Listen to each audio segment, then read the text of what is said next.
Hello students, welcome to doctor scope. তোমাদের সাথে আমি অরিজিৎ চলে এসেছি শেল দ্য ইউনিট অফ লাইফের সেকেন্ড পার্টটা নিয়ে। বেসিক্যালি এটা একটা ওয়ান শট লেকচার, খুব ছোট্ট লেকচার, কিন্তু টেকনিক্যাল কারণে আমাদেরকে দুটো পার্টে এটা আপলোড করতে হচ্ছে। যাই হোক, আমরা সেটা মার্চ করে পরে আবার এটাকে একটা পার্টি করে দেবো। তো আমরা পড়েছিলাম ইউক্যারিওটিক পোর্শনটা পড়েছিলাম, ইউক্যারিওটিক সেল, সরি প্রোক্যারিওটিক সেলটা পড়েছিলাম। তো প্রোক্যারিওটিক, প্রো শব্দের অর্থ আদি, ক্যারিওটিক মানে ক্যারিয়ন শব্দের অর্থ হচ্ছে নিউক্লিয়াস। তাহলে আদি নিউক্লিয়াস যুক্ত মানে যাদের নিউক্লিয়াসটা সুগঠিত নয়, মানে মেমব্রেন বাউন্ড নয়, তাদের নিউক্লিয়ার মেমব্রেন থাকে না। প্রোক্যারিওটিক আর ইউক্যারিওটিকের মেন পার্থক্য হচ্ছে প্রোক্যারিওটিকে মেমব্রেন লেস মানে মেমব্রেন বাউন্ড সেল অর্গানেল থাকবে না, আর ইউক্যারিওটিকে মেমব্রেন বাউন্ড সেল অর্গানেল থাকবে, ইভেন ডাবল মেমব্রেন বাউন্ডও সেল অর্গানেল থাকবে। যেমন মাইটোকন্ড্রিয়া, ক্লোরোপ্লাস্ট, নিউক্লিয়াস, এগুলো ডবল মেমব্রেন বাউন্ড, ঠিক আছে। এমএনসি আমরা এক্ষুনি বলবো, medical NMC, national medical commission, না নিউক্লিয়াস, মাইটোকন্ড্রিয়া আর ক্লোরোপ্লাস্ট, ঠিক আছে। এগুলোর কি double membrane bound cell organelle eukaryotic cell. তো আমি কি বললাম, ইউক্যারিওটিক সেলে আমাদের মেমব্রেন বাউন্ড থাকবে। দেখো, এটা যদি সেল হয়, প্রত্যেকটা যদি অর্গানেল মেমব্রেন বাউন্ড থাকে, এক একটা করে কম্পার্টমেন্ট তৈরি হচ্ছে, এক একটা করে কম্পার্টমেন্ট। রেলের যেমন দেখবে এক একটা কম্পার্টমেন্ট তৈরি হয়, সেরকম কম্পার্টমেন্ট তৈরি হচ্ছে। তাহলে হ্যাভ এক্সটেন্সিভ কম্পার্টমেন্টালাইজেশন মানে কম্পার্টমেন্ট তৈরি হচ্ছে ইউক্যারিওটিক সেলের মধ্যে, ঠিক আছে। আর এদের complex locomotory and cytoskeletal element. Complex locomotory, locomotion মানে কি, চলাফেরা করা, মানে লোকোমোশন মানে এক জায়গা থেকে আরেক জায়গায় যাওয়া। তো এক জায়গা থেকে আরেক জায়গায় যাওয়ার জন্য ব্যাকটেরিয়া বা প্রোক্যারিওটিক সেল কী করতো, ফ্ল্যাজেলা ইউজ করতো। ফ্ল্যাজেলাটা ফ্ল্যাজেলিন প্রোটিন দিয়ে তৈরি ছিল। এখানে যে ফ্ল্যাজেলাটা ইউজ হবে ইউক্যারিওটিক সেলে, সেটা হচ্ছে টিবিউলিন প্রোটিন দিয়ে তৈরি হবে, বোঝা যাচ্ছে। আর এছাড়াও কিছু সাইটোস্কেলিটাল এলিমেন্ট থাকে। সাইটোস্কেলিটাল এলিমেন্ট কি? সাইটোস্কেলিটাল এলিমেন্ট হচ্ছে আমাদের যে এই যে বডি ফ্রেমওয়ার্ক রয়েছে, বডি গঠন যে, সেটা ফ্রেমওয়ার্কটা বজায় রাখতে সাহায্য করে কি আমাদের বোনস বা স্কেলিটাল সিস্টেম। সেরকম সেলের একটা স্কেলিটাল সিস্টেম রয়েছে, মানে এই যে বিভিন্ন এই এত ধরনের, দেখো প্রোক্যারিওটিক সেলে খুব কম সেল অর্গানেল থাকতো, সেখানে আলাদাভাবে ধরে রাখার জন্য এরকম ফ্রেমওয়ার্কের সেরকম প্রয়োজন বেশি ছিল না। কিন্তু এখানে এত বেশি মানে অর্গানেল রয়েছে, এদেরকে আলাদা আলাদাভাবে নির্দিষ্ট জায়গায় নির্দিষ্ট জিনিসটা যাতে থাকে, যেমন আমাদের এই যে হাত পায়ে বিভিন্ন রকম হাড় আছে আমরা জানি, তো সেরকম এখানে সেলের কিছু হার্ট, মানে হার্ট ঠিক নয়, এগুলোর নাম হচ্ছে মাইক্রোটিবিউলস, মাইক্রোফিলামেন্টস, ইন্টারমিডিয়েট ফিলামেন্টস, এইগুলো থাকে আর কি, যারা যারা কী করে একটা সেলকে, এর নেটওয়ার্কগুলো একটা সেলের মধ্যে থেকে এর শেপ প্রোভাইড করে, সেলের গঠন কেমন হবে, তার বিভিন্ন সাপোর্ট মোটিলিটি, কীভাবে যাতায়াত করবে একটা জায়গা থেকে আরেকটা জায়গায়, সেগুলো প্রোভাইড করে এই মানে সেলের মোটিলিটি বলতে সেলের ভেতরে যে অর্গানেলগুলোর মোটিলিটি প্রোভাইড করে কিন্তু, ঠিক আছে। তো সাইটোস্কেলিটাল এলিমেন্ট, বেসিক জিনিসগুলো একদম একটু দেখো, এখন খুব বেশি ডিটেলসে আলোচনা করার সময় নেই আমাদের কাছে, যতটুকু দরকার আমি ততটুকু বলছি। সাইটোস্কেলিটাল এলিমেন্ট মানে আমাদের সেলের মধ্যে কিছু স্ট্রাকচার থাকবে, সাইটো মানে সেল, স্কেলিটাল মানে তাদের গঠনগুলো ঠিক রাখার জন্য, তাদের শেপ, তাদের সাপোর্ট, বিভিন্ন ধরনের চারিদিক থেকে যে সাপোর্ট প্রোভাইড করার জন্য, মোটিলিটি প্রোভাইড করার জন্য, যে চলছে সেলের ভেতরে যে সেলের চলন, সেইগুলো যে প্রোভাইড করে, সেগুলো কি সাইটোস্কেলিটাল এলিমেন্ট। সেগুলো কারা না, মাইক্রোটিবিউল, মাইক্রোফিলামেন্ট, ইন্টারমিডিয়েট ফিলামেন্ট। তো এদের সাইজ অনুযায়ী যদি আমরা একটু দেখে নিই, যে মাইক্রোটিবিউলসে সব থেকে বড় হয় মাইক্রোটিবিউলস, ঠিক আছে, ইন্টারমিডিয়েট ফিলামেন্টস, তারপরে আর মাইক্রোফিলামেন্টস বা অ্যাক্টিল ফিলামেন্ট হয় সব থেকে ছোটো, বোঝা গেছে মোটামুটি। তা আমরা একটু এগোই, ঠিক আছে। এরপরে ধরো এবার একদম ফ্রেশ হয়ে যাও, একদম ভুলে যাও যা কিছু জানো, এখন পুরো একদম ফ্রেশলি ভাবো যে ধরো এটা একটা সেলের বাইরে থেকে যদি ভেতরে ঢুকি, প্রথমে যদি অ্যানিমেল সেল হয়, সেখানে আমরা কী পাবো আগে, নিউক্লিয়ার মেমব্রেন বা সেল মেমব্রেন, নিউক্লিয়ার মেমব্রেন নয়, সেল মেমব্রেন পাবো, ঠিক আছে। এবার তার ভেতরে আমরা পাবো সাইটোপ্লাজম। এই সেল মেমব্রেন কিন্তু animal cell, plant cell, even prokaryotic সেলে পাওয়া যায়। তো সেল মেমব্রেনটা আমরা আগে দেখে নিচ্ছি, তাহলে আমরা এক্সপ্লোর করবো একটার পর একটা। তাহলে সেল মেমব্রেন, আমরা দেখো আরবিসির মধ্যে এই সেল মেমব্রেনটা স্টাডি করে দেখেছি। আরবিসির মধ্যে কেন দেখেছি না, এই যে আরবিসি যে এরকম ধরনের, দেখো আরবিসি আমরা পাশে দেখিয়ে রেখেছি, এরকম বাই কনকেভ স্ট্রাকচার, মাঝখানটা চ্যাপটা, চারিদিকে সেই মোমোর মতো, মাঝখানটা মোমো ফাঁকা থাকে, এখানে এই মোমো বলছি সরি, ওই কী যেন খাই আমরা, ভেলপুরির মতো। তো ভেলপুরির মতো দেখতে, শুধু মাঝখানে পাতলা থাকে। বেসিক্যালি এখানে নিউক্লিয়াস থাকে না, অনেক সেল অর্গানেল থাকে না। অ্যাকচুয়ালি এই আরবিসিগুলোর কাজ কি, আরবিসিগুলো কী করে না, হিমোগ্লোবিন মলিকিউল বয়ে নিয়ে যায়, ঠিক আছে। তো এই বেশি বেশি হিমোগ্লোবিন যাতে নিয়ে যেতে পারে সেই জন্য এর ভেতরটা ফাঁকা রাখে, ঠিক আছে।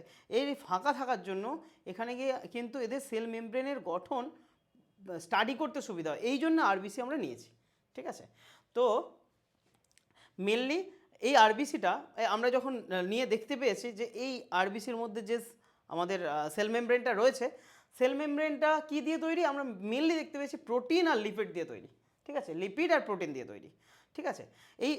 এই যে প্রোটিনগুলো আবার আমি এক্ষুনি দেখাবো কীরকম টাইপের প্রোটিনগুলো আবার, মানে based on age of extraction মানে আমরা কোথা থেকে পাচ্ছি তার উপর ভিত্তি করে প্রোটিনগুলোকে আমরা কিন্তু দু ধরনের বলি, ইন্ট্রিনসিক প্রোটিন যারা একটু সেই সেল মেমব্রেনের মধ্যে ঢুকে থাকছে বা পুরো ঢুকে থাকছে তাদেরকে ইন্ট্রিনসিক বলছি, পার্সিয়ালি বা টোটালি বুরিড ভেতরে ঢুকে থাকছে, আর পেরিফেরি যদি সারফেসের দিকে বা কোনো সাইডের দিকে লেগে থাকে তখন বলছি সেটা পেরিফেরাল দিকে, পরিধির দিকে যদি লেগে থাকে তখন এক্সট্রিনসিক, বাইরের দিকে থাকলে এক্সট্রিনসিক, ভেতরের দিকে থাকলে ইন্ট্রিনসিক প্রোটিন, ঠিক আছে। তো এদের মেজরলি ফসফোলিপিডস প্রেজেন্ট আর বাইলেয়ার, তাহলে এদের এই যে আমাদের এটার যদি আমরা আরবিসির সেল মেমব্রেনটা স্টাডি করি দেখতে পাবো মেজরলি ফসফোলিপিডস বাইলেয়ার হিসেবে আছে। সেটা কীভাবে আছে এক্ষুনি দেখাচ্ছে। আর তার আগে আমরা দেখে নিই এই যে এইরকমভাবে বাইলেয়ার দুটো লেয়ার আমরা দেখে নিই, এই যে ফসফো আর লিপিডস, ঠিক আছে, ফসফেট গ্রুপ আর লিপিডসের সাথে যুক্ত হয়ে থাকে। বেসিক্যালি ফসফেট গ্রুপ আর লিপিডস, ঠিক আছে, ফসফেট গ্রুপ থাকে আর ফসফোলিপিডস, এইটা পুরোটা একটা ইউনিট, ঠিক আছে। এইটা এই যে টেলটা যেটা লেজটা হচ্ছে নন পোলার। এটা কি দিয়ে তৈরি হয় বেসিক্যালি, এটা স্যাচুরেটেড হাইড্রোকার্বন দিয়ে। স্যাচুরেটেড হাইড্রোকার্বন মানে কি না, এদের মানে হাইড্রোজেন আর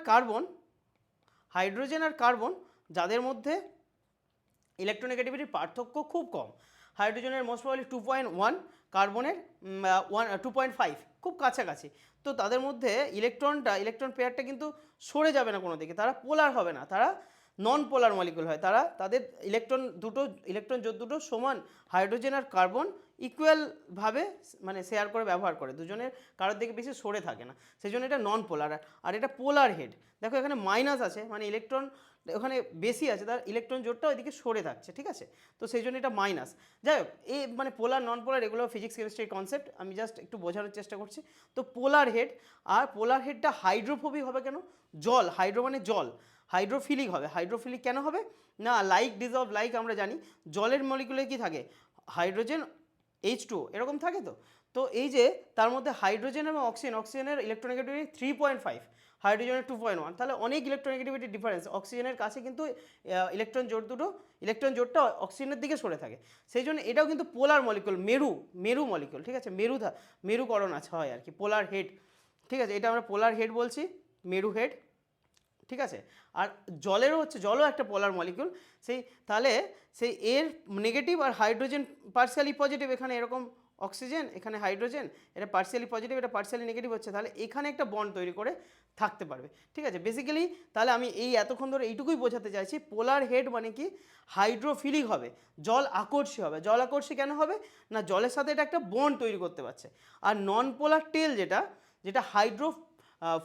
ফোবিয়া মানে কি, হাইড্রোফোবিয়া মানে হচ্ছে জলাতঙ্ক, মানে জল বিকর্ষী হাইড্রোফোবিক। তাহলে এটা জলকে বিকর্ষণ করবে কেন, কারণ জল হচ্ছে একটা মেরু মানে পোলার মলিকিউল, আর এটা নন পোলার টেল, এটা স্যাচুরেটেড হাইড্রোকার্বন দিয়ে তৈরি। জলের সাথে এর কোনো লিঙ্ক হবে না, জলের সাথে কোনো বন্ধন তৈরি করতে পারবে না, সেই জন্য এরা কিন্তু মানে জলকে দূরে ঠেলে দেয়, জল বিকর্ষী এক প্রকার। বোঝা যাচ্ছে মোটামুটি যেটা বলতে চাইছি। তাহলে এতদূর পর্যন্ত আমি কি বললাম, সেল মেমব্রেন এটা আরবিসির মধ্যে কেন স্টাডি করছি, কারণ আরবিসি ভেতরটা ফাঁকা, ঠিক আছে। আরবিসি সেল মেমব্রেনটা স্টাডি করা সহজ, স্টাডি করে দেখতে পেয়েছি এটা ফসফোলিপিডস বাইলেয়ার মানে দুটো লেয়ারে প্রেজেন্ট থাকে। মেনলি থাকে হচ্ছে লিপিডস আর প্রোটিন, ঠিক আছে। আর প্রোটিনের দু ধরনের প্রোটিন হয়, একটা এজ অফ এক্সট্রাকশন মানে কীভাবে পাচ্ছি, ভেতর থেকে পেলে সেটাকে ইন্ট্রিনসিক, আর বাইরে থেকে পেলে এক্সট্রিনসিক প্রোটিন, ঠিক আছে। এবার আমি স্ট্রাকচারটা একটু দেখিয়ে দিই, তারপর আমি আরবিসিতে আবার যাচ্ছি একটুখানি। তাহলে আমি বাইলেয়ার বললাম, প্রোটিন আর লিপিড বাইলেয়ার হিসেবে থাকে। দেখো এই যে আমি যে স্ট্রাকচারটা দেখালাম, গ্লাইকোপ্রোটিনের স্ট্রাকচারটা এখানটা এক্ষুনি দেখালাম না, এই ফসফোলিপিডের স্ট্রাকচারটা, এই যে ফসফেট গ্রুপ, এটা কি হাইড্রোফিলিক, জলকে আকর্ষণ করে। দেখো আমাদের শরীরের মধ্যে সেল আছে, সেলের বাইরে কি ফ্লুইড আছে, তো আমাদের শরীর জল দিয়েই তৈরি। আবার সেলের ভেতরেও দেখো, এটা যদি সেল হয়, এটা যদি সেল হয়, সেলের ভেতরেও জল আছে, বাইরেও জল আছে। তাহলে কি জলের সাথে আকর্ষণ করবে কি এই যে হাইড্রোফিলিক টেল হেডগুলো, তাহলে এইগুলো বাইরের দিকে থাকলেও সে জলের সাথে আকর্ষণ করবে, কোনো ব্যাপার নয়। তাহলে কোনো কারণে যদি এই টেলটা বাইরের দিকে থাকতো, সে তো ঠেলে দিত জলকে, মানে বিকর্ষণ করতো। সেই কারণে জল আকর্ষী বলে বাইরের দিকে একটা হাইড্রোফোবিক হেড লেয়ার আর ভেতরের দিকে একটা হাইড্রোফোবিক টেল লেয়ার, দুটো লেয়ার। আর দেখো ভেতরে কিছু নেই, মাঝখানে মাঝখানে দুজনের টেলগুলো হাইড্রোফোবিক, মানে জল বিকর্ষী যে টেলগুলো ভেতরের দিকে পড়ে রয়েছে। মোটামুটি বোঝা যাচ্ছে, আমি খুব ইজিলি বললাম। দেখো এই যে একটা সেলের যদি এটা যদি সেল মেমব্রেন হয়, তাহলে এই সেল মেমব্রেনের এটা হচ্ছে সেলের ভেতরে সাইটোপ্লাজমের অংশটা, আর বাইরে এক্সট্রা সেলুলার মানে সেলের বাইরের অংশটা, ঠিক আছে। এবার এই যে ছোট ছোট ছোট ছোট কিছু মানে দেখতে পাচ্ছি একটা ট্রান্স মেমব্রেন প্রোটিন, ঠিক আছে। এই ট্রান্স মেমব্রেন প্রোটিন মানে ট্রান্স মেমব্রেন, এইটা এই যে মেমব্রেনের মধ্যে দিয়ে কিছু কিছু মলিকুলকে মেমব্রেনের ভেতর দিয়ে আসতে পারে না, সেই মেমব্রেনগুলো মলিকুলগুলোকে এখান দিয়ে চলাচল করতে সাহায্য করে বেসিক্যালি, ঠিক আছে, বোঝা যাচ্ছে। তো এছাড়া আর কি থাকে, গ্লাইকোপ্রোটিন কিছু থাকে, গ্লাইকোলিপিড কিছু থাকে। গ্লাইকো মানে মানে কার্বোহাইড্রেট প্রোটিনের সাথে যুক্ত হয় এরকম কিছু থাকে স্ট্রাকচার, কিছু গ্লাইকোলিপিডস থাকছে কার্বোহাইড্রেট লিপিডসের সাথে যুক্ত হয়। এছাড়া কিছু কোলেস্টেরল মলিকিউল থাকে যেগুলো আমরা এই ব্লু কালারে দেখিয়েছি। এই হচ্ছে আমাদের প্রোটিন সেল মেমব্রেনের যে লিপিড বাইলেয়ারের স্ট্রাকচারটা আমরা দেখানো হয়েছে, আর সেটা আমি একটুখানি যে মেমব্রেনটা কেমন হয় সেটা দেখানোর চেষ্টা করেছি। আচ্ছা, এবার আমাদের কিছু জানতে হবে হচ্ছে আমাদের ট্রান্সপোর্টের সিস্টেমগুলো। দেখো সেল তো আছে, সেলের ভেতরে তো কিছু মলিকুল ঢুকতে হবে, বেরোতে হবে, তবে তো খাদ্য ঢুকতে হবে যেগুলো প্রয়োজন, তবে সে প্রোটিন সিনথেসিস করতে পারবে অ্যামাইনো অ্যাসিড পেলে। তো সেগুলো তো দরকার, না হলে তো পারবে না। তাহলে সেই তার মধ্যে কিছু ঢুকতে হবে, আবার কিছু বার করতে হবে, এক্সক্রিটর যেগুলো সেলের ওয়েস্ট সেগুলো তো বার করতে হবে। তো এবার সেগুলো কী করে হবে তাহলে দেখো, তাহলে আমাদের কিছু ট্রান্সপোর্টেশন মাধ্যম দরকার। ট্রান্সপোর্টেশন মাধ্যম তাহলে এর মধ্যে দিয়ে হবে আমাদের মেমব্রেনের মধ্যে দিয়ে। তাহলে ধরে নাও এটা লিপিড বাইলেয়ার, কী কী ধরনের ট্রান্সপোর্টেশন হয়? ধরো যারা নিউট্রাল মলিকিউল, যাদের কোনো চার্জ থাকে না, নিউট্রাল মলিকিউল, তারা ইজিলি চলে আসতে পারে একটা দিক থেকে, মানে অ্যালং কনসেন্ট্রেশন গ্রেডিয়েন্ট, বেশি ঘনত্ব থেকে কম ঘনত্ব থেকে অটোমেটিক্যালি চলে আসতে পারে, তাদের জন্য কিচ্ছু দরকার নেই। সেটাকে আমরা কি বলি? Simple diffusion. তাহলে এই ঘটনাটাকে অ্যালং কনসেন্ট্রেশন গ্রেডিয়েন্ট, বেশি ঘনত্ব থেকে কম ঘনত্বের দিকে মলিকিউল গেলে সেটাকে আমরা বলি সিম্পল ডিফিউশন।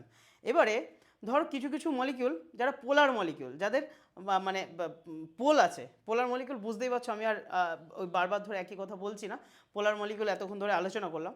যাদের পোল আছে, পোলার মলিকিউল, ঠিক আছে, ইলেকট্রনগুলো একদিকে সরে থাকে, সেরকম মলিকিউল যদি হয়, তারা কিন্তু এই লিপিড বাইলেয়ারের মধ্যে দিয়ে ঢুকতে পারবে না। তাদের জন্য একটা স্পেশাল, এই যে ট্রান্সমেমব্রেন প্রোটিন বললাম, এরকম স্পেশাল কিছু মানে গাড়ি লাগবে আর কি, সেই গাড়িতে বসে তাদেরকে যেতে হবে। মানে এরা বড়লো গাড়ি, এরা এই ভেতর দিয়ে চলাচল করে যেতে, মানে হেঁটে চলে যেতে পারবে না, তাদের গাড়ি লাগবে। তো এই যে গাড়িটা, এই যে ফেসিলিটি প্রোভাইড করা হচ্ছে, এটাও ডিফিউশন হচ্ছে, কিন্তু এটাও কি বেশি ঘনত্ব থেকে অ্যালং কনসেন্ট্রেশন গ্রেডিয়েন্ট যাচ্ছে। তাহলে সিম্পল ডিফিউশনে অ্যালং কনসেন্ট্রেশন গ্রেডিয়েন্ট বেশি ঘনত্ব থেকে কম ঘনত্বের দিকে কমে যাচ্ছে। আবার ফেসিলিটেটেড, যাদেরকে ফেসিলিটি প্রোভাইড করা হচ্ছে, তারাও কিন্তু বেশি ঘনত্ব থেকে কম ঘনত্বের দিকে যাচ্ছে। এই দুই ক্ষেত্রেই দুটোই হচ্ছে ডিফিউশন, একটা হচ্ছে সিম্পল ডিফিউশন, একটা ফেসিলিটেটেড ডিফিউশন। দুটোই বেশি ঘনত্বের থেকে কম ঘনত্বের দিকে যাচ্ছে। এই দুটো হচ্ছে প্যাসিভ ট্রান্সপোর্ট। যদি আমাদের কোনো শক্তি খরচ করতে না হয়, সেটাকে আমরা প্যাসিভ ট্রান্সপোর্ট বলি, ঠিক আছে। আর কিছু কিছু ক্ষেত্রে ধরো বাইরে ভেতরে হয়তো কম ঘনত্ব আছে, কম ঘনত্ব থেকে বাইরে পাঠাচ্ছে, আরও বেশি ঘনত্বের দিকে পাঠাচ্ছে, তখন কী হবে? শক্তি লাগবে, সেটাকে আমরা অ্যাক্টিভ ট্রান্সপোর্ট বলি। তো বেসিক্যালি এইটুকু মনে রাখলেই হবে। এছাড়া আমি যেটাকে ছেড়ে গেছিলাম সেটা হচ্ছে প্রোটিনের, যে প্রোটিন আর লিপিডের যে পার্সেন্টেজ, যেটা আমাদের এনসিইআরটিতেও আছে, এটা গুরুত্বপূর্ণ। 52:40 প্রোটিন, 52 আর 40 লিপিড আরবিসির তে পাওয়া যায়, ঠিক আছে। তো আরবিসির যে সেল মেমব্রেন, এছাড়া যে বাকি 8% সেটা কার্বোহাইড্রেট থাকে, কোলেস্টেরল থাকে। কোলেস্টেরল কিন্তু সব ক্ষেত্রে আমরা খারাপ নয়, ব্যাড কোলেস্টেরল, গুড কোলেস্টেরল থাকে আমাদের, তো সেগুলো তোমরা পরে পরে জানবে। আর এরপরে দেখো, সিঙ্গার আর নিকেলসন ফ্লুইড মোজাইক মডেল দিয়েছিল, যে after discovery of electron microscope. 1950 আবিষ্কার হয়েছে আমি বলেছি। আর 1972 Singer Nicolson fluid mosaic model. ফ্লুইডটা কীরকম? মানে লিপিডটা ফ্লুইডের মতো কাজ করে। লিপিড আমরা জানি তেল, ঘি, এটা ফ্লুইডের মতো, ঠিক আছে। তারা কি করে? সেলকে গ্রোথ করতে সাহায্য করে, ডিভিশন করতে সাহায্য করে, সেলের সিক্রেশনে সাহায্য করে, এন্ডোসাইটোসিস, সেলুলার জাংশন তৈরি করে, এরা কি ফ্লুইডের মতো। আর মোজাইক হচ্ছে প্রোটিনের মতো। আমাদের যে মোজাইক করা ঘরটার আমরা বলি মোজাইক, এটা প্রোটিনের মতো, সেই মানে তরলের মধ্যে লিপিডের মধ্যে প্রোটিনটা মাঝে মাঝে লেগে থাকে। এই যে আমি যে এটা বললাম এইরকম টাইপের, এটা ফ্লুইড মোজাইক মডেল সিঙ্গার নিকেলসন দিয়েছিল 1972 খ্রিস্টাব্দে, এটা আমরা মনে রাখবো। তো এই হচ্ছে ব্যাপার, সেল মেমব্রেন মোটামুটি আমাদের আইডিয়া একটু ক্লিয়ার হলো। এবার সেল মেমব্রেনের পর সেল ওয়াল। ধরো সেল মেমব্রেন সবার থাকে, ঠিক আছে, plant cell, animal cell, even prokaryotic সেলেরও থাকে। সেল ওয়াল আর প্রোক্যারিওটিকের কিছু থাকে, প্রোক্যারিওটিক সেলের থাকে, ইউক্যারিওটিক সেলের আমাদের প্ল্যান্টের থাকে, অ্যালগির থাকে, ফাঙ্গাসের থাকে, ফাঙ্গাসের কাইটিন দিয়ে তৈরি সেল ওয়াল আমরা জানি সেগুলো। তো এখানে সেল ওয়ালটা ভীষণ রিজিড হয়, দৃঢ় হয়। তাহলে আমাদের সেল মেমব্রেনের বাইরে থাকে সেল ওয়াল, এটা সেল মেমব্রেন হয়, সেল মেমব্রেনের বাইরে থাকে সেল ওয়াল, তাহলে রিজিড হয়, ঠিক আছে। এরা নন লিভিং স্ট্রাকচার, এরা কিন্তু লিভিং না, ঠিক আছে, নন লিভিং স্ট্রাকচার। এরা রিজিড, দৃঢ় হওয়ার জন্য এরা একটা সেলকে শেপ প্রোভাইড করে, আকার প্রোভাইড করে এবং দৃঢ় হওয়ার জন্য প্রোটেকশান দেয়, ওকে ভেঙে দিয়ে ভেতরে কিছু ঢুকতে পারবে না।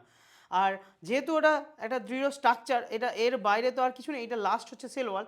সেল ওয়াল কী করে তাহলে আরেকটা সেলের সাথে ইন্টারেকশানে, সেল টু সেল ইন্টারেকশানে হেল্প করে এবং একটা বাধা, আরেকটা ব্যারিয়ার টু ম্যাক্রোমলিকিউল, এটা ছোট ছোট মলিকিউল হয়তো পাস করতে দিলেও বড় বড় মলিকিউলকে বাধা দেয়, ঠিক আছে। তো এই হচ্ছে সেল ওয়ালের কাজ। তো অ্যালগি সেল ওয়াল কী দিয়ে তৈরি আমাদের জানার দরকার, cellulose, galactans, mannans and calcium carbonate. Higher plant যেগুলো, হায়ার প্ল্যান্ট মানে আমাদের যে সমস্ত গাছপালা আমরা দেখতে পাচ্ছি, অ্যাঞ্জিওস্পার্ম, বিভিন্ন হায়ার প্ল্যান্ট যেগুলো, ঠিক আছে, তো সেলুলোজ, হেমিসেলুলোজ, পেকটিন, প্রোটিন, এগুলো দিয়ে তৈরি হচ্ছে সেল ওয়াল। এগুলো মনে রাখতে হবে, কিচ্ছু করে নেই। অ্যালগি সিম্পল, সেলুলোজ দেখো অ্যালগিতেও আছে আর হায়ার প্ল্যান্টেও আছে। সেলুলোজ, সেলুলোজ, গ্যালাকটেন্স, ম্যানান্স আর হচ্ছে ক্যালসিয়াম কার্বনেট অ্যালগির থাকে। আর হায়ার প্ল্যান্টের কী কী থাকবে, সেলুলোজ, হেমিসেলুলোজ, পেকটিন আর প্রোটিন। এই সিম্পল মনে রেখো, ঠিক আছে। তারপরে এবার আমরা কি দেখলাম, সেল ওয়াল, সেল মেমব্রেন প্রথমে দেখলাম ভেতরে থাকে, তার বাইরে সেল ওয়াল। এই সেল ওয়ালটা গ্রো করতে পারে, growth, capable of growth, cell wall grow করতে পারে। গ্রো করে করে যখন এটা আবার ম্যাচিওরও হয়, তো সেল ওয়াল ম্যাচিওর হয়ে যাওয়ার পরে তখন আবার পরে আরেকটা, এটা ধরো সাপোজ এটা সেল মেমব্রেন, ওকে, সেল মেমব্রেনের বাইরে সেল ওয়াল তৈরি হয়েছে। এই সেল ওয়ালটা ম্যাচিওর হওয়ার পরে, এই যে গ্রো করে করে ম্যাচিওর হলো, ম্যাচিওর হওয়ার পরে আবার এর একটা লেয়ার তৈরি হয়, ভেতরের দিকে আরেকটা লেয়ার তৈরি হয়, ঠিক আছে। এইটা হচ্ছে তাহলে প্রাইমারি সেল ওয়াল, যেটা প্রথমে তৈরি হয়েছে একদম বাইরের দিকে, তার ভেতরের দিকে সেল মেমব্রেনের দিকে আবার যে পরে এটা ম্যাচিওর, প্রাইমারি সেল ওয়ালটা ম্যাচিওর হওয়ার পরে আরেকটা লেয়ার তৈরি হলো, এটাকে বলছে সেকেন্ডারি সেল ওয়াল, মনে রেখো, ঠিক আছে। Secondary cell wall develop inner to primary cell, primary সেলের ভেতরে তৈরি হয়, ঠিক আছে। তারপরে প্রাইমারি সেলটা নষ্ট হয়ে যায়, কোনো ব্যাপার না, কিছু কিছু ক্ষেত্রে রয়ে যায়। যাই হোক, তাহলে মোটামুটি তোমাদের বোঝা গেল সেল ওয়ালটা কাকে বলে, সেল ওয়াল কী কী দিয়ে তৈরি, কার ক্ষেত্রে। এবারে এই যে সেল, একটা সেলের সাথে আরেকটা সেলের যে ইন্টারেকশান হবে, ঠিক আছে, মানে মাঝখানে তো কিছু থাকবে, মাঝখানে যদি একটা ইটের সাথে আরেকটা ইট লেগে আছে, মাঝখানে তো সিমেন্ট দিই, সেই সিমেন্টিক মেটেরিয়াল কিছু থাকে আমাদের, সিমেন্টের সাথে আরও কিছু মিশি বালি ফালি দিয়ে আমরা করি, আমরা জানি ঘরটর তৈরিতে আমরা দেখেছি। সেরকমই মিডিল ল্যামেলা থাকে, দুটো সেলের মাঝখানে মিডিল ল্যামেলা থাকে, ঠিক আছে। মিডিল ল্যামেলা কী দিয়ে তৈরি হয়, ক্যালসিয়াম পেকটেটের লেয়ার, ঠিক আছে, যেটা দুটো পাশাপাশি সেলকে কানেক্ট করে, যোগাযোগ মানে জুড়ে আর কি, এক প্রকার কানেক্ট করে, বোঝা যাচ্ছে। আর যদি দুটো সেলের সাইটোপ্লাজমের মধ্যে এরকমভাবে কোনো মানে এখানে একটা ধরো পাইপ দিয়ে একটা মানে করা আছে, এই পাইপটাকে বলছে প্লাজমোডেসমাটা, আর কিছু না, সিম্পল মনে রাখো। প্লাজমোডেসমাটা কি, সাইটোপ্লাজমের সঙ্গে, দুটো সেলের সাইটোপ্লাজমের সঙ্গে যদি সংযোগ থাকে সেটাকে বলছে, যেটা দিয়ে সংযোগ থাকে তাকে বলছে প্লাজমোডেসমাটা। এই হচ্ছে ব্যাপার। তাহলে সেল মেমব্রেন জানলাম, সেল ওয়াল জানলাম। তারপরে আমরা কি দেখব, তাহলে আমরা একটা সেলের এক্সপ্লোর করছি, তাহলে বাইরে সেল ওয়াল কার থাকে না, প্ল্যান্ট সেল, অ্যালগি, ফাঙ্গি এদের থাকে, প্রোক্যারিওটিকের থাকে, তার ভেতরে কি সেল মেমব্রেন। আমরা ইউক্যারিওটিক দেখছি যেহেতু ইউক্যারিওটিকটাই বলবো, তাহলে বাইরে অ্যালগি, ফাঙ্গি, তারপরে তোমার ওই হায়ার প্ল্যান্টস, এদের সেল ওয়াল থাকলো, তার ভেতরে থাকলো কি, তাহলে প্রাইমারি সেল ওয়াল, তারপর সেকেন্ডারি সেল ওয়াল, তারপরে কি সেল মেমব্রেন। সেল মেমব্রেনের ভেতরে এরপর আমরা এন্ডোমেমব্রেনাস সিস্টেম দেখব। এবারে একটা ধরো এটা সেলের ভেতরে যা যা আছে আমি বললাম, তার ভেতরে থাকছে কি নিউক্লিয়াস, আমরা জানি সেগুলো, প্লাজমা মেমব্রেন আছে, নিউক্লিয়াস আছে।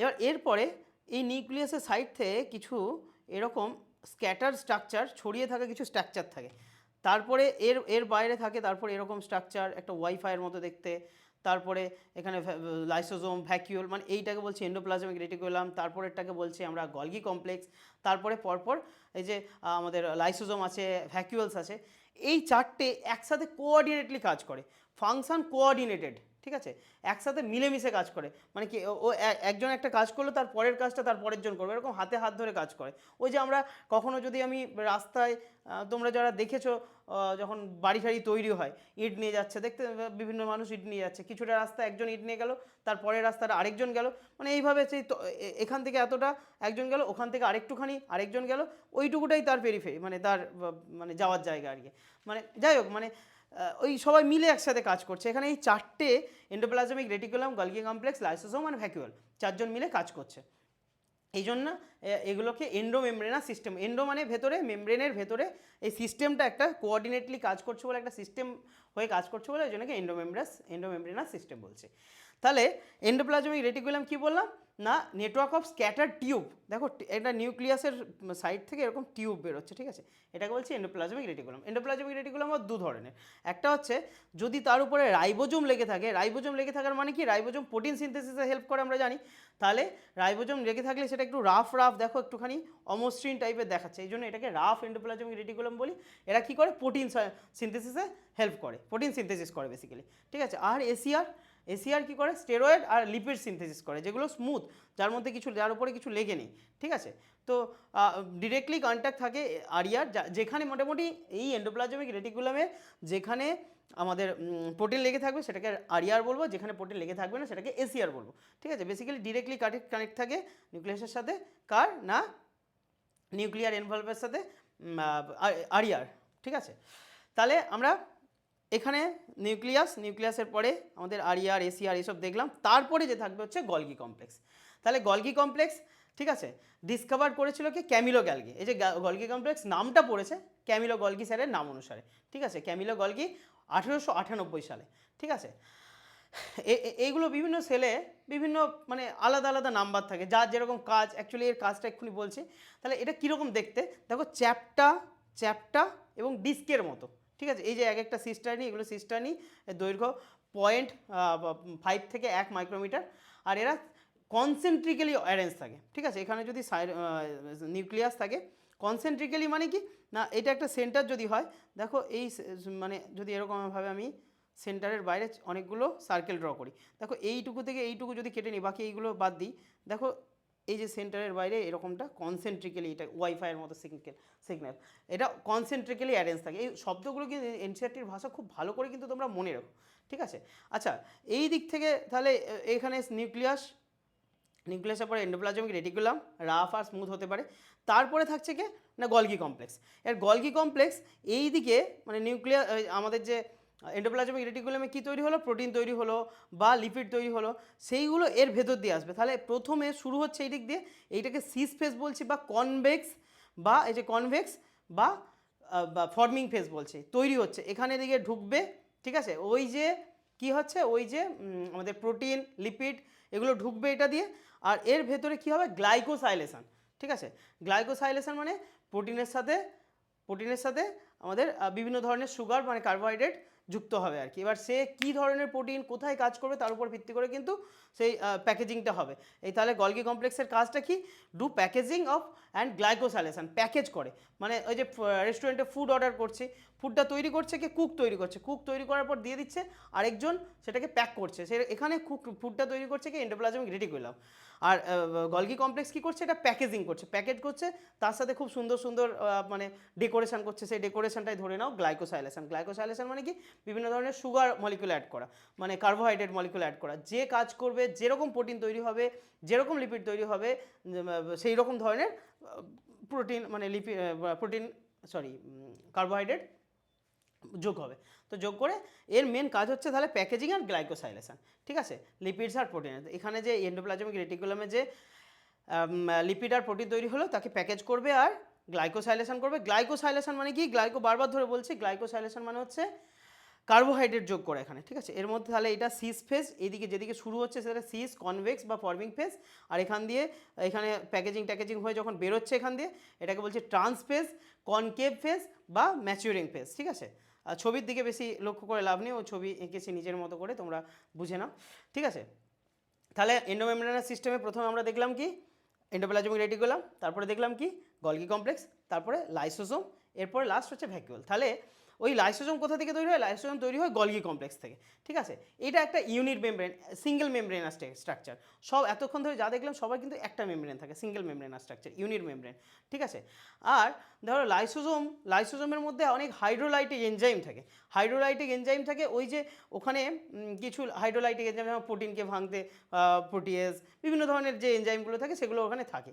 তো এনজাইমগুলো বেসিক্যালি কাজ করে ভেরি হাই, তোমার এতে কাজ করে হাই পিএইচ ভ্যালুটা, মানে অ্যাসিডিক পিএইচ হতে হবে আর কি, মানে প্রায় 4.5 থেকে 5 এরকম পিএইচ লেভেলটা হতে হবে, বোঝা যাচ্ছে তো। তাহলে এই হাই পিএইচ ভ্যালুটা মেনটেন করে কীভাবে? তাহলে এই যে লাইসোজোমের গাত্রে পাম্প থাকে, সেই আমাদের সাইটোপ্লাজমে অনেক H+ থাকে, অনেক প্রোটন থাকে, সেই পাম্প দিয়ে প্রোটনটা আমাদের লাইসোজোমের মধ্যে গিয়ে হাইড্রোলাইটিক এনজাইমগুলোর অ্যাক্টিভিটি বজায় রাখে, মানে পিএইচটা মেনটেন করে 4.5 থেকে 5, তার অ্যাক্টিভিটি বজায় রাখে। সে কী করে না, বা একটা ভেসিক্যাল একটা থলির মতো তৈরি করে, ওই যে গলগি কমপ্লেক্স থেকে যে মেটেরিয়ালগুলো এলো গ্লাইকোসাইলেশন হওয়ার পরে যে প্যাকেজিং হয়ে সেটা থলির মধ্যে ভরবে হচ্ছে লাইসোজোম, ঠিক আছে। তাহলে সেটা ভরাতে সেখানে সাহায্য করছে কি এই যে হাইড্রোলাইটিক এনজাইমগুলো, সেই হাইড্রোলাইটিক এনজাইমগুলো অ্যাক্টিভিটি বজায় রাখার জন্য অ্যাসিডিক এনভায়রনমেন্ট দরকার, 4.5 এরকম ধরনের পিএইচ লাগবে। সেই অ্যাসিডিক এনভায়রনমেন্টটা কোথা থেকে ওই H+গুলো পাচ্ছে বা প্রোটনগুলো পাচ্ছে না, সাইটোপ্লাজমে অনেক প্রোটন আছে, সাইটোপ্লাজম থেকে এই যে পাম্প থাকে, প্রোটন পাম্প আছে লাইসোজোমে, সেই পাম্প দিয়ে কিন্তু ভেতরে ঢুকছে। তো প্রোটন পাম্প মানে সেখানে কাজ করতে হচ্ছে, পাম্প লাগছে, পাম্প করতে হচ্ছে, শক্তি লাগছে, এটিপি লাগছে এখানে, ঠিক আছে। এরপর হচ্ছে ভ্যাকুলেশন, এরপর হচ্ছে ধর যেগুলো অপ্রয়োজনীয় জিনিস, এক্সক্রিটরি প্রোডাক্ট, সেল মানে স্যাপ মানে ওই কোষের রসগুলো, তারপরে জল, এইসব যেগুলো মানে যেগুলো পরিশিষ্ট, যেগুলো আর বেশি প্রয়োজন নেই, সেইগুলোকে প্যাকেজ মানে সেগুলো হচ্ছে ঢুকানো হবে। ধরো গুদামের ঘরে যেমন আমরা সব জিনিসপত্র খারাপ মানে যেগুলো মানে যেগুলো প্রয়োজনীয় অপ্রয়োজনীয় জিনিসপত্র আমরা সেখানে ঢুকিয়ে দিই জোর করে, তো এখানে সেই জন্য ঢোকানো হয়। তো ঢোকানো হচ্ছে মানে কি এখানে পাম্প দরকার, পাম্প করে ঢোকানো হচ্ছে গুদাম করে, সব জিনিসপত্রকে আমরা কি লাট দিয়ে রেখে দিই, একদম পাম্প দরকার এখানে, ঠিক আছে। আর এই যে গুরুত্বপূর্ণ ভ্যাকুয়েলের যে একটা মানে মেমব্রেন থাকে, এই মেমব্রেনটা একটা স্পেশাল নাম দেওয়া হয়েছে, কারণ এটাকে অনেক শক্তপোক্ত মানে ধরে রাখতে হয়, যাই হোক এর নামটা হচ্ছে টোনোপ্লাস্ট। গুদামকে মানে এত ভেতরে অনেক জিনিসপত্র ঢুকিয়ে জোর করে ঢুকিয়ে রাখা হয়েছে, ঠিক আছে। তো সেইখানে তো বুঝতেই পারছো যে একটু শক্তপোক্ত কিছু লাগবে। তো যাই হোক সেটা বড় কথা নয়, এর মেমব্রেনটাকে টোনোপ্লাস্ট বলি, বেসিক্যালি এর মেমব্রেনের একটা স্পেশাল নাম দেওয়া হয়েছে। দেখো এতক্ষণ হয়ে যে এতগুলো ইউনিট মেমব্রেন বললাম, কারো নাম দেওয়া হয়নি, একে কিন্তু নাম দেওয়া হয়েছে স্পেশালি, ঠিক আছে। আর যেহেতু মানে দেখো এই যে আমরা যখন ট্রেনে চড়ি, শিয়ালদা লাইনে যারা চড়ে জানে সে মানে খুব জোর করে ঢুকতে হয়, শক্তি দিয়ে ট্রেনে উঠতে হয়, যখন অফিস টাইমে সব ট্রেনে ওঠে। তো বাইরে স্টেশনে তো অত কম ভিড় থাকে, ভেতরে বেশি ভিড় থাকে, তাহলে ভেতর থেকে বাইরে কম ভিড় থেকে বেশি ভিড়ের দিকে যাচ্ছে, তাহলে সেই যে মানে খুব জোর করে পাম্প শক্তি লাগছে, ঠিক আছে। তাহলে এখানেও সেরকম সাইটোপ্লাজমের কনসেন্ট্রেশনের থেকে ওই যে ভ্যাকুয়েলের কনসেন্ট্রেশনটা বেশি হবে, জোর করে তো ঢোকাচ্ছি না। আচ্ছা, এরপর কিছু ভ্যাকুয়েল যেমন থাকে, যেমন তোমার ফুড ভ্যাকুয়েল থাকে, কন্ট্রাক্টাইল ভ্যাকুয়েল থাকে, প্রোটিস্টা যেমন ফুড ভ্যাকুয়েল থাকে, মানে যে খাবারটা খেলো তার বাইরেই সে ভ্যাকুয়েলেশন করে নিল, খাবারের বাইরেই, সেটা হচ্ছে ফুড ভ্যাকুয়েল। আর কন্ট্রাক্টাইল ভ্যাকুয়েল মানে কন্ট্রাক্ট করবে, ধরো মানে তুমি বিভিন্ন ধরনের যে ধরো আমরা যে ফ্রুটি খাচ্ছি, ঠিক আছে, ফ্রুটি বা ওই ধরনের যে কোনো প্যাকেজিং ফুড যেগুলো খাই, ঠিক আছে, ফ্রুটিটা কী করি না, একটা ফুটো আছে, ওই ফুটো করে আমি যদি এরকমভাবে জোর করে একটু কন্ট্রাক্ট করি, একটু চিপে ধরি, তখন কি হয় ওখান দিয়ে ফ্রুটিটা বেরোয়, আমরা খাই সেগুলো, ঠিক আছে। বা আমরা ইচ্ছে করে হয়তো এরকম বোতলকেও যদি কন্ট্রাক্ট করে ওপর দিয়ে বেরিয়ে যায়, সেরকমই এখানে হচ্ছে অ্যামিবা এরকমভাবে কন্ট্রাক্ট করে, তা কন্ট্রাক্ট করে কি করে না তার অসমো রেগুলেশন করে, তারপরে সে অ্যামিবা এক্সক্রিশন করে। তো এইগুলো মনে রাখতে হবে, ঠিক আছে, কীরকম ধরনের কন্ট্রাক্টাইল ভ্যাকুয়েল একটা আইডিয়া দেওয়ার চেষ্টা করলাম, ঠিক আছে। এই কম সময়ের মধ্যে আমরা চেষ্টা করবো যতটা মানে ক্লিয়ার করা যায়, একদম কোনো ধরনের যেন কোনো জায়গায় না আটকায় তোমাদের, ঠিক আছে। মোটামুটি এন্ডোমেমব্রেনাস সিস্টেম আমরা পড়লাম। এরপরে আর কি আছে? এরপরে আছে হচ্ছে আমাদের মাইক্রোবডিজও একটা unit membranous structure, single membrane bound structure. দেখো রাইবোজোম মেমব্রেনলেস, এগুলো বাকি সব মানে আমরা দেখতে পাচ্ছি ইউনিট মেমব্রেন স্ট্রাকচার। আর আরেকটা কি আমাদের তিনটে হচ্ছে এনএমসি, ন্যাশনাল মেডিকেল কমিশন, এক্ষুনি পড়বো যেগুলো, নিউক্লিয়াস, মাইটোকন্ড্রিয়া অ্যান্ড ক্লোরোপ্লাস্ট, এটা হচ্ছে ডাবল মেমব্রেন স্ট্রাকচার, এক্ষুনি আমরা পড়বো। ঠিক আছে, তাহলে মাইক্রোবডিজ এর বিশেষ মানে এরা সব প্ল্যান্ট, তারপরে অ্যানিমেল সবার পাওয়া যায়। মোটামুটি এর কিছু এনজাইম থাকে আর কি মাইক্রোবডির মধ্যে, যেমন পেরোক্সিজম, পারক্সাইড H2O2 কে H2O প্লাস O2 তৈরি করে। বেসিক্যালি এরকম এই সিম্পল কাজ, কিছু এনজাইম থাকে এর মধ্যে। এবার আমাদের কিছু গুরুত্বপূর্ণ যে মাইটোকন্ড্রিয়া, প্লাস্টিড আর নিউক্লিয়াস, এগুলো আমরা দেখব। মাইটোকন্ড্রিয়া আমরা মোটামুটি সবাই জানি কোষের শক্তিঘর বলা হয়, এটা নিয়ে আমাদের কোনো সন্দেহ নেই। ঠিক আছে, এটা খুব ছোট্ট সাইজ হয়, এত ছোট্ট সাইজ আমরা খালি চোখে দেখতে পাই না, সেই জন্য আমরা রঙিন করতে হয়। এই যে হোলি খেলা গেল আমাদের, রঙের হোলি এই কয়েকদিন আগে, 2-3 দিন আগে গেল, তো মানে এমনি সাদা মাটা কাউকে, যাই হোক সেরকমভাবে খারাপ ভেবো না, আমি কাউকে ছোট করছি না, যাই হোক আমি বললামই না কথাটা। একে মোটামুটি ছোটো সাইজ দেখা যায় না বলে আমরা কি করি, রঙিন করি। ঠিক আছে, রাঙিয়ে দিয়ে যাও গো আমায়, কি ভুলে গেলাম, যাই হোক। তো যাও গো এবার যাওয়ার আগে, তো স্মল সাইজ, খুব ছোট্ট সাইজ, তো একে রং করতে হয়, তবে আমি সেটা দেখতে পাবো। ঠিক আছে, তো সেই জন্য জেনাস গ্রিন বলে একটা স্টেনিং এজেন্ট থাকে, তাকে দিয়ে স্টেন করি। তাহলে জেনাস গ্রিন দিয়ে স্টেন করা হয়, জেনাস গ্রিন দিয়ে রঙিন করে আমরা দেখি কাকে, মাইটোকন্ড্রিয়াকে। এর ডায়ামিটার কত হয়, 0.2 থেকে 1 মাইক্রোমিটার ডায়ামিটার, এইটা ডায়ামিটার। আর লেন্থটা কত হয় না 1 থেকে 4.9 মাইক্রোমিটার। মনে রাখতে হবে, এগুলো কিছু করার নেই।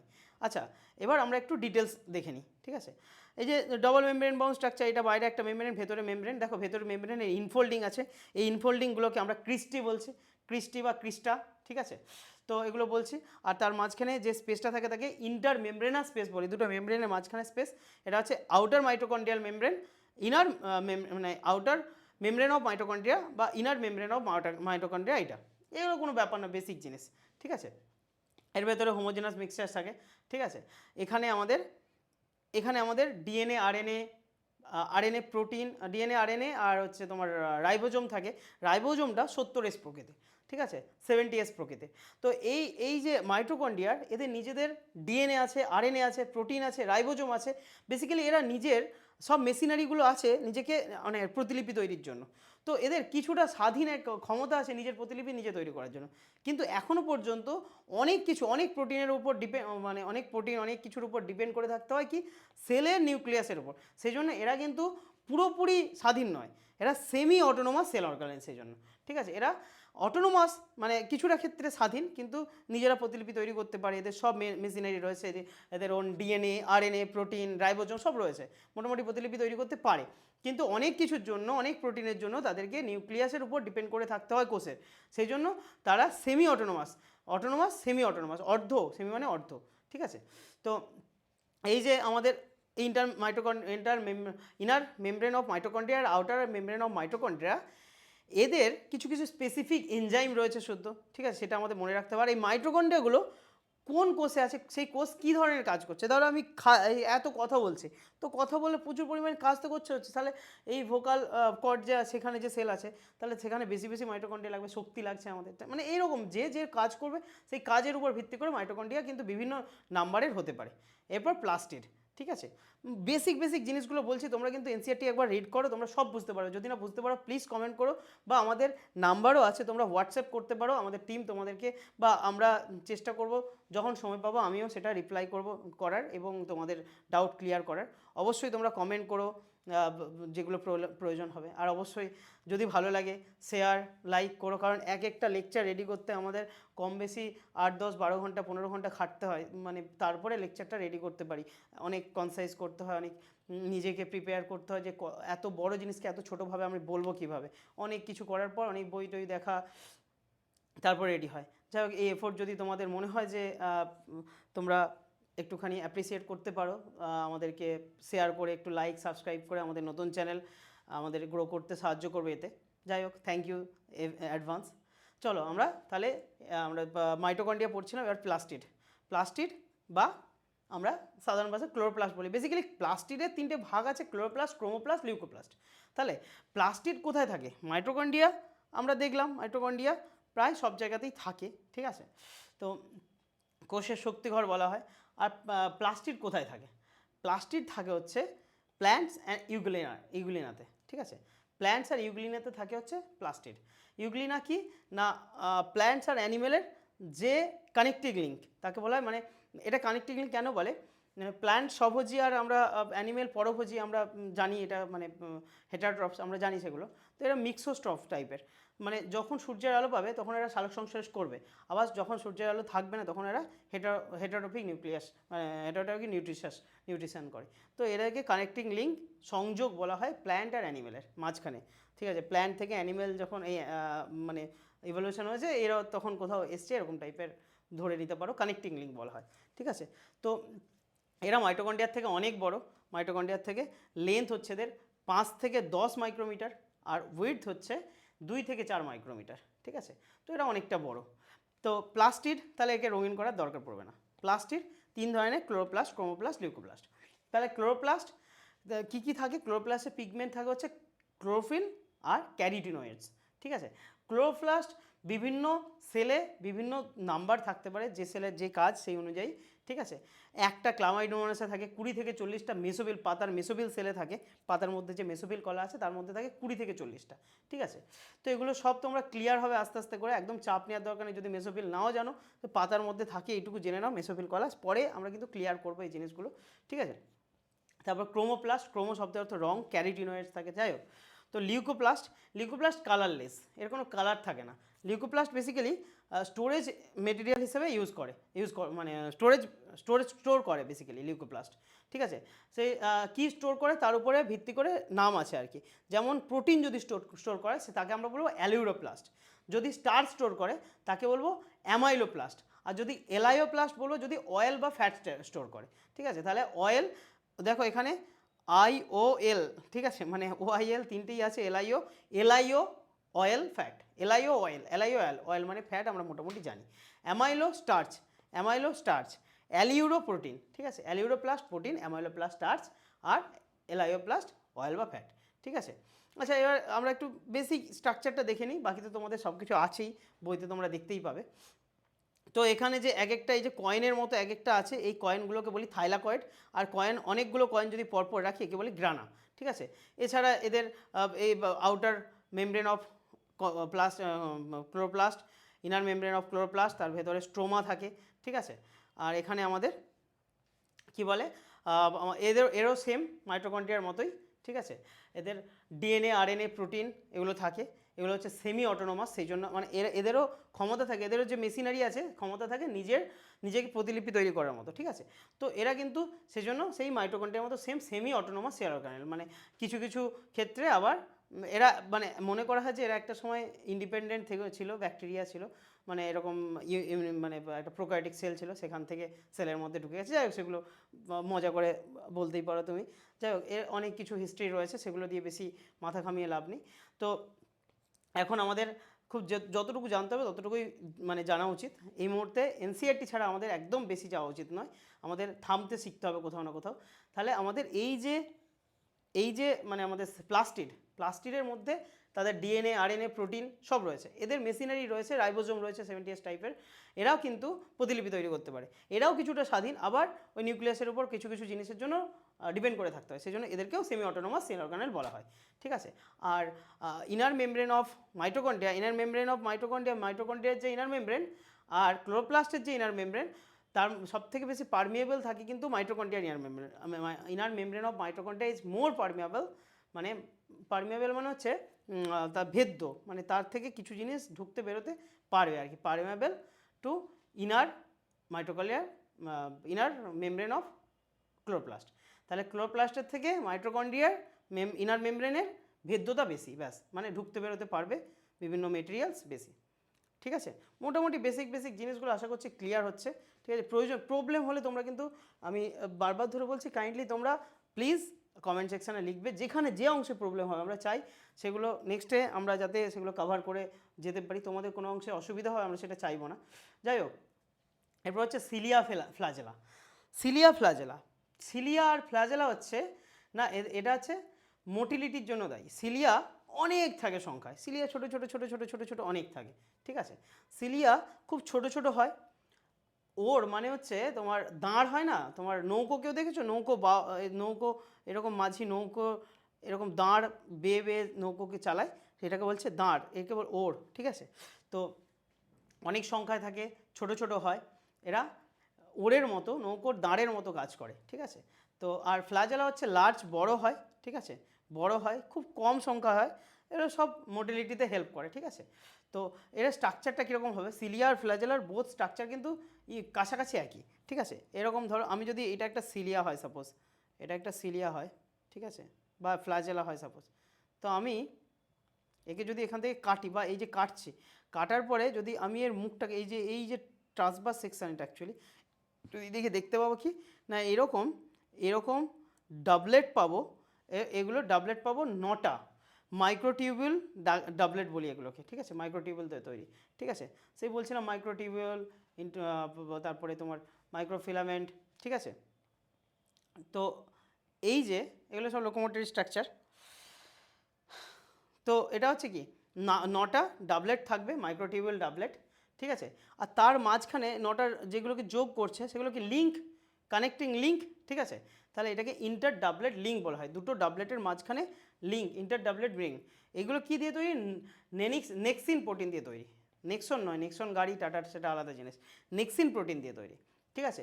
আর সাইকেলের যে আমাদের যে সাইকেলের হয়, চাকা হয়, তাতে যেরকম স্পোক থাকে দেখছি, এরও এরকম করে ভেতরের সাথে কিছু স্পোক থাকে, সেটাকে বলছে রেডিয়াল স্পোক, ঠিক আছে, রেডিয়াল স্পোক। তার ভেতরে একটা সিংলেট থাকে, একটা সিংলেট থাকে, সেটা দুটো সিংলেট থাকে, দুটো আলাদা আলাদা সিংলেট থাকে, ঠিক আছে।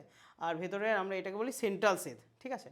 আর এই পুরো এটাকে বলি অ্যাক্সোনিম, যেটা core of cilia and flagella. এই যে সিলিয়া আর ফ্ল্যাজেলার কোরটা এইটা এরকম থাকে, ঠিক আছে, তার বাইরে যাই থাকুক কোরটা এরকম থাকে, ঠিক আছে, সিলিয়া ফ্ল্যাজেলা, ঠিক আছে। কোর মানে কি ভেতরের অংশটা, ভেতরের অংশটা, এটাকে যদি কাট করি আমরা এরকম দেখতে পাবো। তার বাইরে তার সেল মেমব্রেন টেমব্রেন সেসব অনেক কিছুই থাকতে পারবে।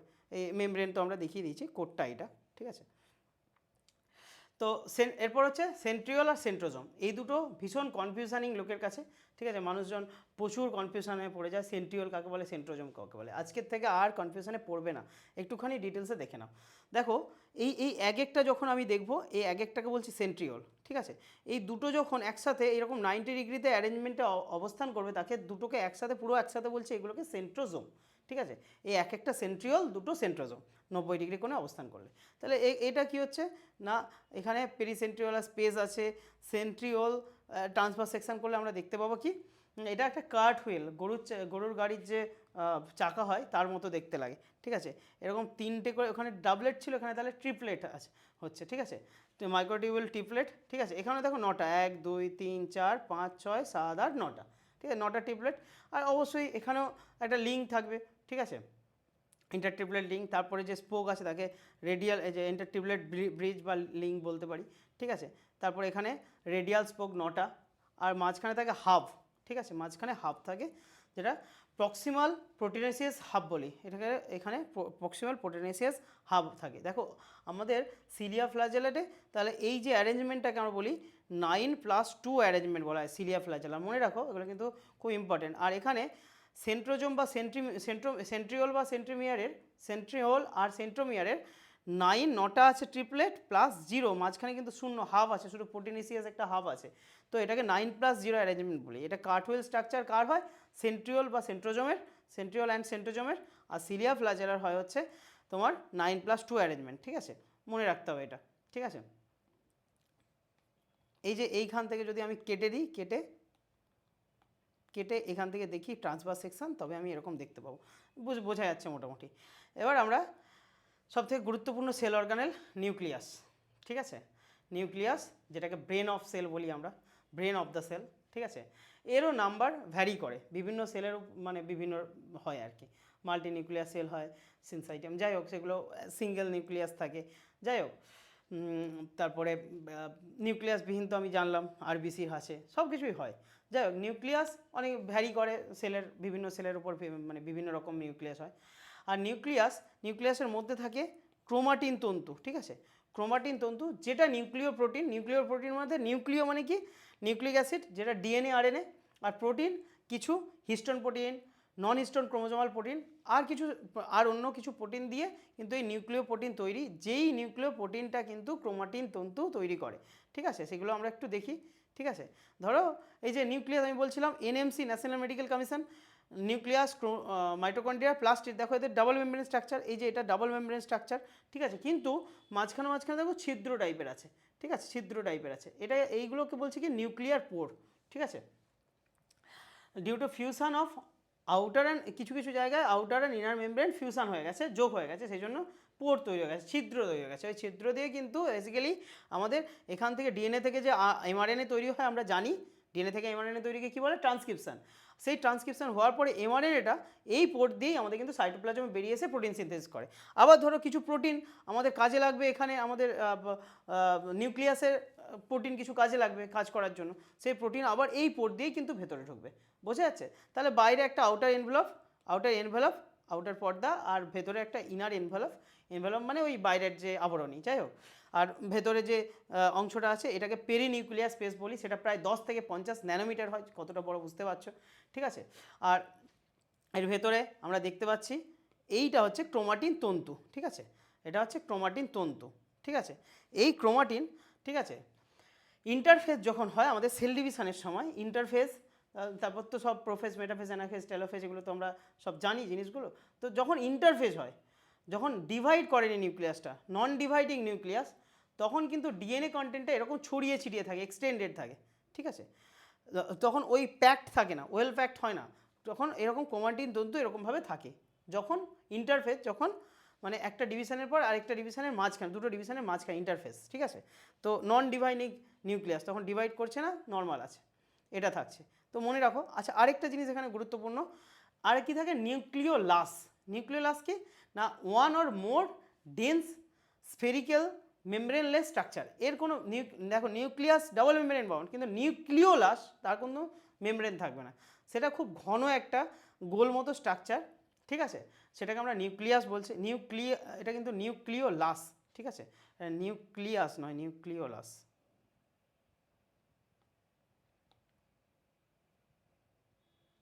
ঠিক আছে, নিউক্লিওলাস, ঠিক আছে, সেটাকে নিউক্লিওলাস বলছি।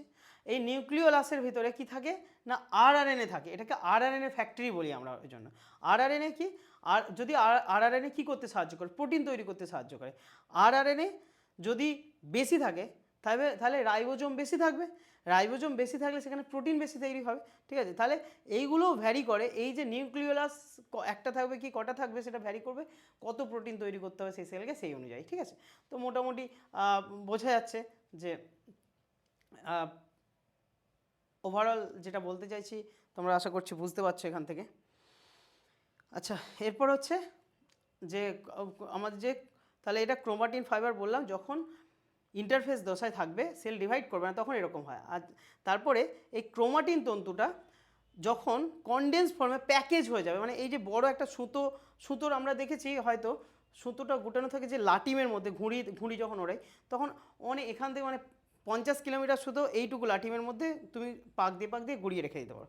সেরকমই এত বড় ক্রোমাটিন তন্তুকে খুব ছোট্টভাবে প্যাকেজিং করা হয়, ঠিক আছে।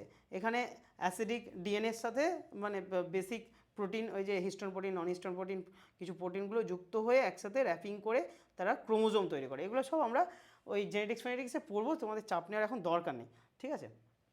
আচ্ছা, তাহলে এইরকম কনডেন্স ফর্মটাকে ক্রোমোজোম বলছি, আর খোলা থাকলে তখন তাকে ক্রোমাটিন বলছি, ঠিক আছে। বেসিক্যালি একটা ক্রোমোজোম তৈরি হয় কীরকমভাবে, মানে ক্রোমোজোম হওয়ার পর কেমন দেখতে লাগে না, এই যে একটা ক্রোমোজোম মাঝখানের এই অংশটাকে বলি সেন্ট্রোমিয়ার, সেন্ট্রোমিয়ার, ঠিক আছে। আর দুটো এরকম, দেখো এটা একটা সিস্টার ক্রোমাটিড, দুটো আমি দেখিয়ে দিয়েছি দেখো, ঠিক আছে, দুটো সিস্টার ক্রোমাটিড, এটা ফার্স্ট ক্রোমাটিড, সেকেন্ড, মানে যে কোনো একটা, এটা ফার্স্ট সেকেন্ড যে কোনো ধরতেই পারো তুমি, কোনো অসুবিধা নেই, ঠিক আছে। আচ্ছা, এরপরে একটা ডিস্ক লাইক স্ট্রাকচার থাকে, এইখান থেকেই অ্যাকচুয়ালি আমাদের স্পিন্ডেল ফাইবারটা অ্যাটাচ হয় সেল ডিভিশনের সময়, দুটো স্পিন্ডেল ফাইবার এখান থেকে অ্যাটাচ হয়ে টানে, এখান থেকে অ্যাটাচ হয়ে আবার টানে, ঠিক আছে, দুদিকে এটা ডিভাইডেড হয়ে যায়। এই স্পিন্ডেল ফাইবারটা কোথায় অ্যাটাচ হয়, এটা কাইনেটোকোর বলি, ওটা প্রোটিনেসিয়াস প্রোটিন দিয়ে তৈরি একটা ডিস্ক থাকে, যেটা কাইনেটোকোরকে সারাউন্ডিং করে, কাইনেটোকোরের চারিদিকে একটা প্রোটিনেসিয়াস ডিস্ক থাকে যাকে কাইনেটোকোর বলি, মানে সেন্ট্রোমিয়ারকে সারাউন্ডিং করে একটা ডিস্ক থাকে প্রোটিনেসিয়াস, তাকে আমরা কাইনেটোকোর বলি, যেটা স্পিন্ডেল ফাইবার বাইন্ড করে যেখানে, ঠিক আছে। আর দুটো সিস্টার ক্রোমাটিড, বোঝা যাচ্ছে মোটামুটি, ঠিক আছে। আমরা শেষের দিকে চলে এসেছি একদম, ঠিক আছে।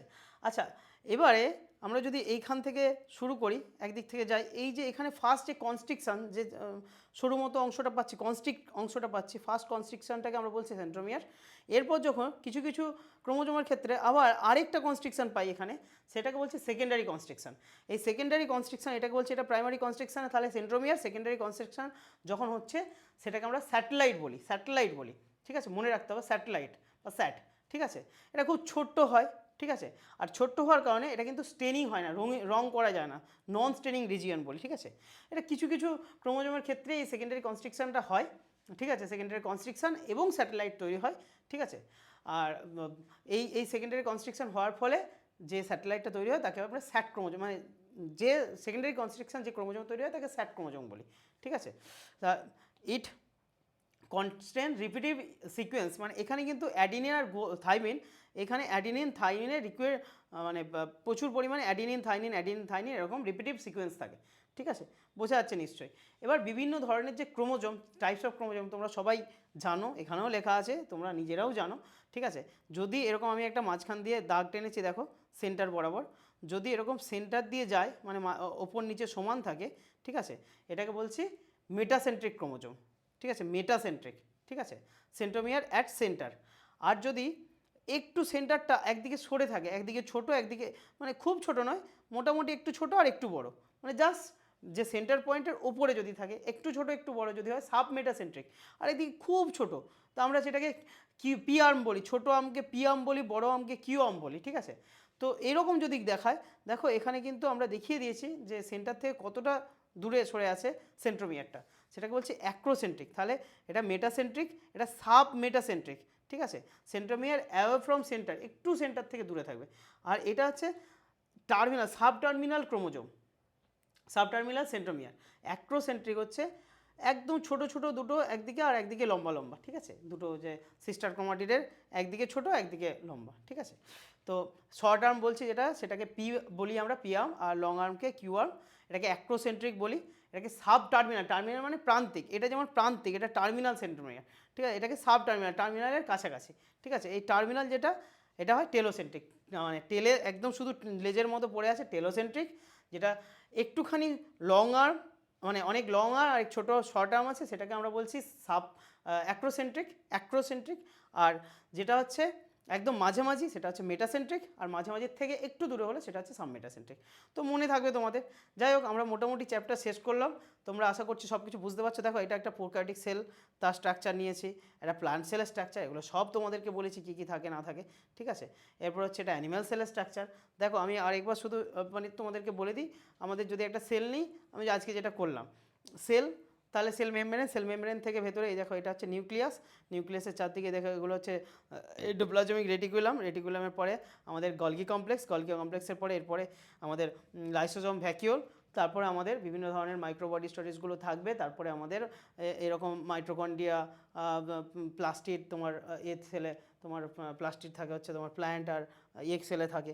যাই হোক, এগুলো সব আমরা সবাই জানি কম বেশি। আমাদের প্ল্যান্ট সেলে প্লাস্টিড থাকে, প্ল্যান্ট সেল, ইউগ্লিনা বললাম যে প্ল্যান্ট আর অ্যানিমেলের কি কানেক্টিং লিঙ্ক, ঠিক আছে। আর মাইটোকন্ড্রিয়া তো সব জায়গায় পাওয়া যায়, এগুলো আমরা জানি। তো যাই হোক, আমরা মোটামুটি আজকে চ্যাপ্টার শেষ করলাম। তোমাদের কেমন লাগছে আমরা জানি না, আগের দিন তো অনেক টেকনিক্যাল প্রবলেম সত্ত্বে আমরা শ্যুট করেছিলাম, অনেক কিছু প্রবলেম হয়েছে, তোমরা তারপরেও সাপোর্ট করেছো, ভালো লাগছে। তোমরা আরও শেয়ার করো, ভালো লাগবে আমাদের, আরও শেয়ার, লাইক, আর কিছু যা প্রবলেম হবে কমেন্ট করো। আর যদি তোমাদের ভালো লেগে থাকে সেটাও কমেন্ট করো, আমাদের কাছে সেটা ইন্সপিরেশান। সবে আমাদের চ্যানেল খুব ছোট, শুরু হয়েছে সবে, তোমাদের জন্য শুভকামনা থাকলো। ফার্স্ট চ্যাপ্টার আমরা শেষ করলাম, এবং হ্যাঁ, কালকে একটু শারীরিক অসুস্থতার কারণে আমরা লেকচার শ্যুট করতে পারিনি। এরপর থেকে আমাদের রোজই দেওয়ার আমরা প্রমিস করছি, খুব প্রবলেম না হলে আমরা কিন্তু রোজই দেব।